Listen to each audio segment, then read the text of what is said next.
बस तो बस इससे बस बस बस, वाह वाह वाह डॉक्टर साहब, आपने कमाल कर दिया। अमेरिका के ध्वस्त होने का वक्त आ गया।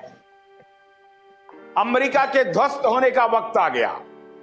यूएचओ के चेयरमैन ने एक प्रकार से इशारा कर दिया कि गटका गटका गटका। और वो जो हमारे आयुर्वेद में क्या क्या होता है अभी सांकला साहब बताएंगे। डॉक्टर अभय अभी आनंदे जी ने कहा कि भाई हम डॉक्टर बनने आए थे, हमें पैथी से क्या मतलब है, हम तो किसी भी पैथी में रहेंगे, हमारा जो आखिरी उद्देश्य है वो पेशेंट को ट्रीट करना है।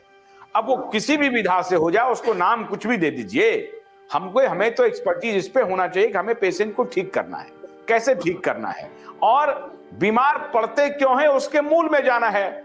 डॉक्टर सांकला ने पहले ही कह दिया कि एलोपैथी का लिमिटेशन है, लेकिन डॉक्टर आनंदे और डॉक्टर बैनर्जी कह रहे हैं कि नहीं, लिमिटेशन नहीं है, हम जानते तो हैं, लेकिन उसमें जो कमर्शियल एंगल सब आ गया है वो इसको डिस्टॉर्ट कर रहा है। क्या ये बात सच है या एलोपैथी का लिमिटेशन है? डॉक्टर आनंदे सर ने जो कहा वो एकदम परफेक्ट है कि भाई हम पहले एक डॉक्टर है और इंसान है, तो वो पेशेंट के लिए जो सही बनता है वो हमें करना चाहिए। कोई भी सिस्टम में अगर वो पर्टिकुलर व्यक्ति का इलाज है तो वो उसको मिलना चाहिए। तो हर एक जो सिस्टम जो है उसके फायदे हमें जानने चाहिए कि कहाँ इसका प्लस पॉइंट्स है, और वो प्लस पॉइंट हर एक डॉक्टर ने जानना चाहिए। एग्जाम्पल अगर देखें हम कि आयुर्वेदिक में जो है दिनचर्या ऋतुचर्या है वो हर एक डॉक्टर ने जानना चाहिए ताकि वो पेशेंट को पास ऑन कर सके। और होम्योपैथी में देखा जाए तो जो केस टेकिंग प्रोसेस है वो इतनी बढ़िया केस टेकिंग प्रोसेस है कि केस लेते लेते ही पेशेंट ठीक होने लगता है।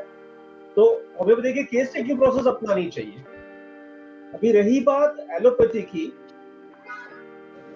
सबसे बढ़िया तो पेशेंट जो है उसको नेचुरोपैथी सजेस्ट करना चाहिए। नेचुरोपैथी नंबर 1 से स्टार्ट करना चाहिए, और वहां सोल्यूशन आ रहा है बहुत अच्छा है, नहीं आ रहा है तो थोड़ा आगे बढ़ो। फिर आता है आयुर्वेदिक, होम्योपैथिक। फिर आदमी जब एकदम मशीन जैसा हो जाता है, मशीनिक हो जाता है कोई भी कारण से, अगर वो मशीनिक स्टेज पे है तो उसको एलोपैथिक सूट होगा। एलोपैथिक को मैं एक एक्सपीरियंस से कहना चाहूंगा कि मशीनिक मेडिसिन है, मशीनिक मेडिसिन। तो जब भी आदमी मशीन जैसा हो जाता है तो उसको मशीनिक मेडिसिन अप्लाई करो, और उसको मशीन से कम मशीन बनाओ ताकि जो डायनेमिक ट्रीटमेंट है होम्योपैथिक, आयुर्वेदिक, नेचुरोपैथी की, वो काम कर सके अच्छे से। तो एलोपैथी का उधर भी रोल है, तो सभी डॉक्टर ने मिलकर साथ में अगर काम किया तो पेशेंट के लिए सबसे बढ़िया काम हो सकता है। हाँ जी, डॉक्टर संकला कुछ कहना चाहते हैं? हाँ बोलिए बोलिए डॉक्टर सांकला, बोल लीजिए फिर मैं बोलूंगा। बोलिए जी बोलिए। जी साहब, मैं उन बिंदुओं तक आज जाना चाहता हूँ जिसका टाइटल आपने रखा है कि आत्मा और मशीन का टकराव। मुख्य बात जो है कि इंसान केवल एक शरीर और मन नहीं है, उसके आगे भी उसका अस्तित्व है, वो जो उसकी भावनाएं हैं, उसका आत्मा है, यहाँ से उसका शुरुआत होती है। आत्मा जो है ये मतलब शंकराचार्य की भाषा में अगर इसको कहूंगा मैं कि अर्धश्लोकेन प्रवक्ष्यामि यद्रुक्तम ग्रंथ कोटि भी जगन मिथ्या ब्रह्म सत्य, कि केवल आत्मा ही है जिसका विकास हम सर्वत्र देख रहे हैं, और जिसका विकास ये शरीर है, जिसका विकास ये मन है, जिसका विकास हमारी बुद्धि और भावनाएं हैं, और इसको एक्सक्लूड करके, इसको बाजू में करके केवल शरीर को देखना, यहाँ यही सबसे बड़ी गलती हो जाती है। क्योंकि आपको बीमार कौन करा, जैसे आपने अभी सवाल किया था कि जैसे बीमारी का कारण क्या है, आयुर्वेद एलोपैथी में ऐसे सैकड़ों कारण बताए गए हैं, पर वो कारण के मूल तक कभी नहीं जाता। कोई भी चेकअप जो है वो कारण के, डॉक्टर साहब बैठे यहाँ पे दोनों भी आदरणीय डॉक्टर साहब, कि कोई भी एक्सरे, कोई भी सीटी स्कैन, कोई भी यूरिन ब्लड का चेकअप, कोई भी बीपी का चेकअप, कोई भी चेकअप दुनिया भर का एलोपैथी के हजारों चेकअप है, वो कभी भी बीमारी के कारण को नहीं दिखाते, बीमारी के रिजल्ट को दिखाते। और चिकित्सा का ये मूल सिद्धांत है कि आपको क्रियायो संचिता क्रिया निदानम कारणम परिवर्जनम, कि आपको ये नहीं बताना है कि आपको बीपी बढ़ा है, ये नहीं बताना है कि आपको शुगर बढ़ा है, वो तो मशीन भी बता देगी। आपको ये देखना है कि ये क्यों बढ़ा है।